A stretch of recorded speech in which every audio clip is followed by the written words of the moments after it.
પ્રતિભા, ખેલદિલી અને સામુદાયિક ભાવનાની ઉજવણી રૂપે રોટરી ક્લબ આયોજિત ડિસ્ટ્રિક્ટ ઓપન સ્પોર્ટ ટુર્નામેન્ટ 2024-25નો શુભારંભ આજ રોજ થયો છે, જેમાં જિલ્લાના 800થી વધુ ખેલાડીઓએ વિવિધ રમતમાં ભાગ લીધો છે.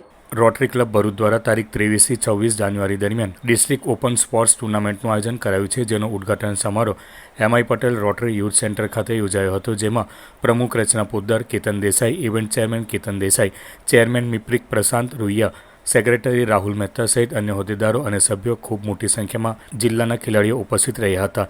સ્પર્ધામાં વિવિધ રમતો અને કેટેગરીમાં 800થી વધુ ખેલાડીઓ ઉત્સાહભેર ભાગ લઈ તેમનું કૌશલ્ય અને રમત પ્રત્યેના જુસ્સાનું પ્રદર્શન કરી રહ્યા છે. આશરે 800 લોકોએ આ ટુર્નામેન્ટની અંદર રજીસ્ટર કરાવ્યું છે, જે ગર્વની વાત છે. આની અંદર અમે 10 સ્પોર્ટ્સ ડિસિપ્લિનને કવર કરશું, જેની અંદર swimming, badminton, tennis, table tennis, squash, pickleball, snooker, carrom, chess બધા આમાં સામેલ છે.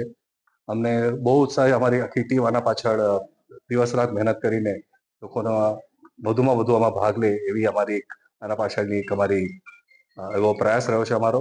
અને આના અંદરથી અમારો હેતુ એ છે કે લોકોની અંદર ફિટનેસ, સ્પોર્ટ્સ પ્રત્યેની જાગૃતિ વધે અને ભરૂચની અંદરથી સારું ટેલેન્ટ નીકળીને રાજ્ય કક્ષાએ અને રાષ્ટ્રીય કક્ષાએ અને આંતરરાષ્ટ્રીય કક્ષાએ સારું પ્રદર્શન કરી શકે એ અમારી પોતાની હંમેશાની આવી ઘેલછા અમારી રહે છે.